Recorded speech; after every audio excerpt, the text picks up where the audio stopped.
Just a quick overview of the Florida varieties here for 2017 and beyond. These are the releases that we have. The newest ones are Tough Runner 511, 297, and the Flow Run 157 and Flow Run 331 is our latest release, and I'll show you some data on those. I won't talk a lot about the previous releases because I think you've seen those, the Florida 07, Flow Run 107, and Tough Runner 727. A little bit about Tough Runner 511. This one, in terms of the Howell Lake varieties that we have available, this one will have the most seed available of any of them out there. It is a large runner seed, anywhere from 550 to 600 seed per pound. In Florida, under irrigation, we're digging it at 140 days, so all the data I'll show you will be from that range. Yield potential has been similar to Georgia 06G in the Florida test and the Georgia test, and the grades in the upper 70s. It looks really good for grade. Good resistance to white mold for that variety, and Leafspot is more susceptible, similar to Georgia 09B. So for this variety, a good fungicide package is really important. It's moderately resistant to tomato spotted wilt virus, so I would include in your package of growing this variety, twin rows and thimet would be important for this variety, I think, for minimizing that disease. Tough Runner 297 is a large seeded runner as well. It's probably going to be closer to the 550 seed per pound range than the 600. It is medium maturity under irrigation. Yield potential has been similar to Georgia 06G. Again, very good grades. Disease profile is similar to 511, except it's a little bit more resistant to leaf spot than 511 is, and especially to spotted wilt. It has shown really good resistance to spotted wilt in the trials that we've seen, especially in Georgia, and I'll show you that data. The 157, there's not a lot of seed of this one out there. A little bit of certified seed, and we grew 90 acres of foundation seed, so it's on its way. It is a smaller seed, 650 to 700 seed per pound. With that variety, medium maturity, it's actually shown to be a few days earlier than our other runners. When we do the pod blast schedule, it's probably going to be still in the medium category, but on the earlier side of that. So that may be a little bit of an advantage for you. Yield potential has been similar to Georgia 09B. Grades have been very good. I would say it's more of a standard disease package. It doesn't really stand out in terms of resistance to any one of these diseases, but it's similar to 06G and Georgia 09B in terms of susceptibility to those diseases listed there. Our latest release is Flow Run 331. It is also a smaller seeded variety. It's actually a little bit smaller than the 157. It's medium maturity under irrigation in Florida.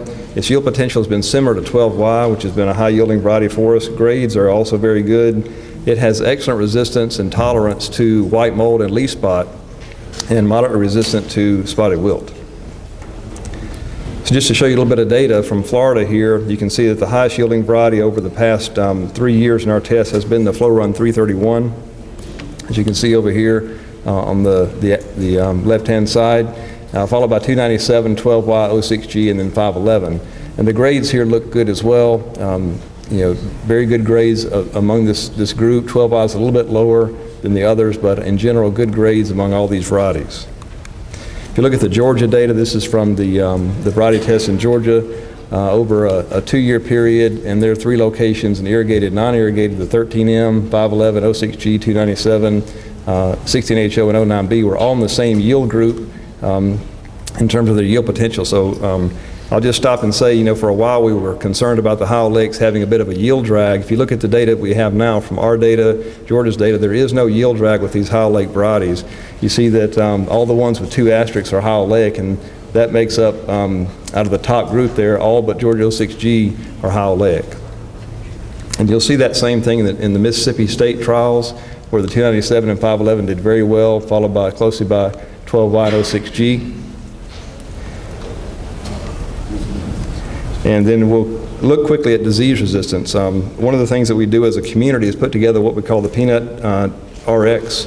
And so we give risk points to the various varieties. So everywhere you see a green highlighted box, that's the most resistant variety to that particular disease. So I'd encourage you to get a copy of this. Your county agents are going to have that available. You can take a look and see how your variety performs in terms of disease resistance. And just show you a little bit of data. We have unfortunately not had much spotted wilt in Mariana, at least from a breeder standpoint. That's unfortunate for the farmers around the area. They like that a lot. But what it means for us is we don't have an opportunity to really screen the varieties. So Dr. Colbreth was kind enough to provide some data from his studies to show how the varieties from Florida have performed. So this is a test comparing the varieties with thimet and without thimet. So the orange bar here is No thimet, the blue is with thimet, and the same, the red here is with no thimet, the green is with thimet for disease. So you can see that disease incidence decreased when thimet was used. So I know we're getting away from using thimet, but I would encourage growers that are looking for using some of these varieties that are a little more susceptible to continue to use thimet. I think it's a very important tool for us, and we never know when spotted wilt is going to make a resurgence, and it has made a resurgence in the past few years. So just be aware of that. You can see how these varieties responded in terms of their disease. 297, it reduced significantly, 14N reduced significantly, 06G reduced significantly, 511 reduced significantly, and you can see the yield potential of these was very good as well. And just another set of data from Dr. Culber showing the disease incidence of spotted wilt and the yield potential. Even though there's a little more susceptibility in some of these varieties like the 06G and 331 compared to other ones like 297 and 12Y and 14N, they still yielded really well. So we still have some tolerance in the varieties out there. In our tests, we look at white mold as well, and for several years, the 331 and 12Y have been at the top of the group in terms of their tolerance to white mold. Even under very severe conditions where we inoculate with a pathogen, we're seeing over 4,000 pound yields per acre compared to a significant drop-off with most of the other varieties.